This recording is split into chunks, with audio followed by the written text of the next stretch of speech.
For spring of 2010, we started being a little bit more ambitious. We had a larger number of people subscribing, so we could do a larger quantity, which meant we could do a little more ambitious things. Spring of 2010 was Packet of Sunshine. Once again, we're still with French paper. Difference here, they're all yellow, but there's different colors of each one. But the thing that was interesting about this, aside from the fact that it came in this sweet little top-loading, custom-made and converted envelope, was it came with marigold seeds. I know it's...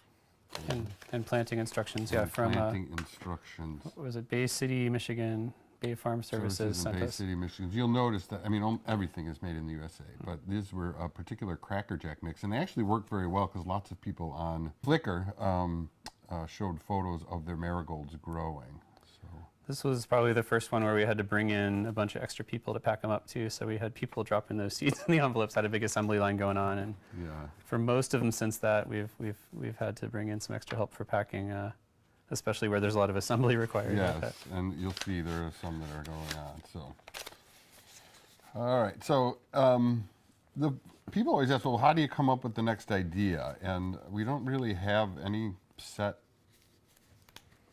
way to do it. But one thing sometimes, that helps, I mean, all of us have ideas, we throw them all together. but one thing that helps is going to the bar, and that's where this one came from.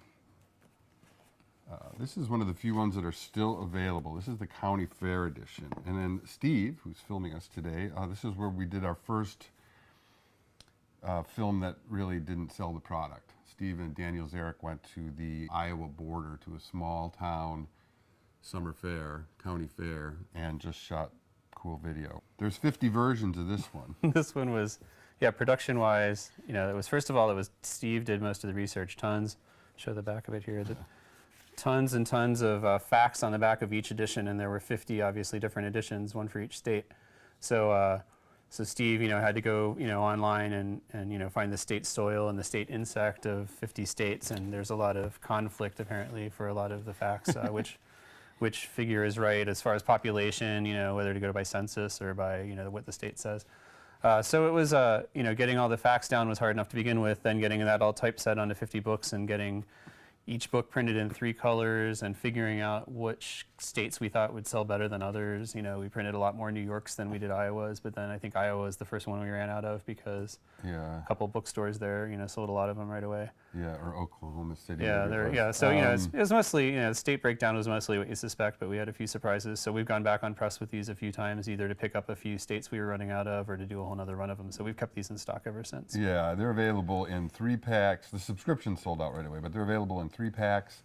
You can buy what we call a road trip kit where you can pick 6 states. So if you're driving from Illinois to California, you can have 1 book from each of the state along the way, or you can buy all 50 of them in a box set. Production note's sort of interesting. Beside getting this handsome County Fair ribbon, which you don't get anymore when you buy it, unfortunately. And these actually, the pin and the ribbon still do come with the box set. With the box set, a square pin. This is the first time we changed the way the belly band looks, and in a major change. Oh, right, it's Nina linen, Nina Sundance linen, and this was the first time it was actually white paper that we printed the colors onto. So all these other ones have been colored paper. And I think just about all of them until the latest one have been colored paper, but this was actually color printed on a white paper. It's a nice thick paper. People like I've talked to a few people lately who say they like the paper on these better than the craft paper just because it's, you know, the texture. I think it's a little more durable too, yeah, it's pretty durable. Yeah, I was kind of worried like the paper would crack and you'd see the white of the paper coming through, but it's got a nice linen finish anyhow. So this is the County Fair edition, and it became a permanent, this limited edition became an unlimited edition. The subscriptions obviously were limited, but the actual... If you're a collector, the edition numbers are in the back on anything we've reprinted. These are probably the reprints we have right here. Yeah, these say second printing. The first ones I think don't say anything because they were the first printing. So, you know, if it says second or third printing, you know, it's a later book. Right. So if you're really gonna anorak about this kind of stuff, you want to make sure you get the first printing. Yes. If you judge popularity by how fast they sold out, then Raven's Wing, which is our next one, probably wins as the most popular edition we ever brought out. This is definitely my favorite. It's the first time we did a non-white belly band. We used a lovely That's actually the Butcher Orange from the first book, same paper. First book for the belly band. Dan Barron in Freeport did a terrific job on the black on black. And you want to talk a little bit Sure, about yeah, the these are picture as again, well? this is Nina again. It's a, is it Sundance again? No, Sorry. it's a duplex, remember? Yeah, but I think it was, yeah, classic linen duplex. So it's a linen again with What that does a sort of linen duplex texture, mean? but the duplex has two different colors. It's actually two different papers bonded together. So it's black on the outside, gray on the inside with black printed on the inside. And then these had a light gray graph. And this was, this was my favorite edition ever. We had production issues with this because this was the second one Dan printed for us. And he had a problem where the block, he was actually using blocks of metal type on a letterpress, that's how it works, but the block for this bottom line of text was shifting while he was printing. So after they were all printed and cut, you know, the covers were cut flat, Steve and I were at the printer doing a press check and realized that that text on the back was moving around, so we had to go through, you know, what, 10,000 sheets of paper with a ruler to make sure, and we had to throw out a bunch of them, and Dan had to reprint a few extras. So that was one of the one of the most scary things to happen on press was to see that ink or that plate shifting around. That doesn't happen on offset, that's for sure.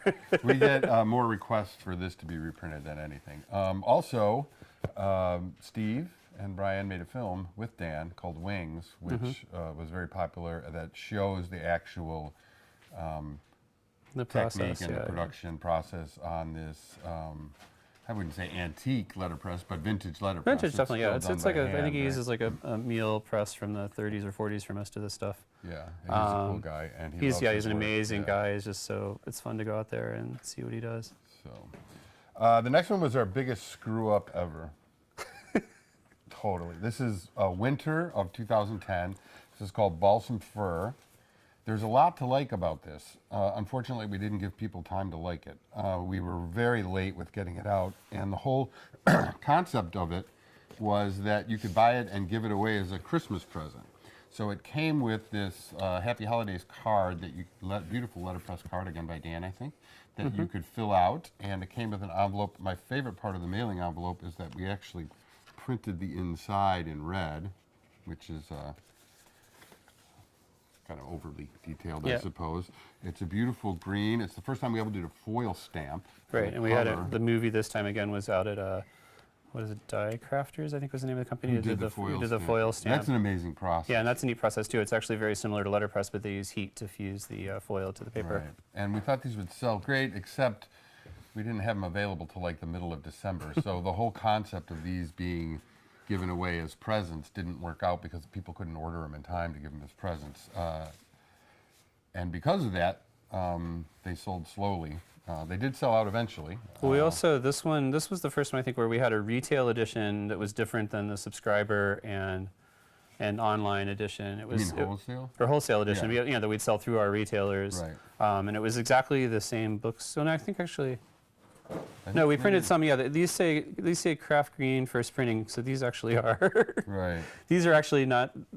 These say craft green first printing. So these were the edition that was sold retail, and the subscriber edition would have said Balsam Fir on the bottom of them. And the subscriber edition came Right. with the envelope. Right. and Aside the from card. that, aside from that, they're identical. But the edition you would have bought in the store had a white belly band rather than the speckle tone and red belly band. It was just a regular black and white belly band like the regular books. Right. They should have done better. Oh, and the other thing we did is, in these we had to bring in extra people to help pack and ship. Right. Also because we included a sprig of spruce. Right. We bought pretty much a Christmas tree and cut it into pieces. Yeah, we cut a here in the Christmas office. tree into little pieces and put it in the envelope, so when you open the envelope, it sort of smelled like Which Christmas. most people like that a lot, although I think a few people got some sap on their books and weren't too happy about it. But Wow. I remember a lot of happy tweets when people opened them and they smelled like a tree. Yeah, the few people that ordered them.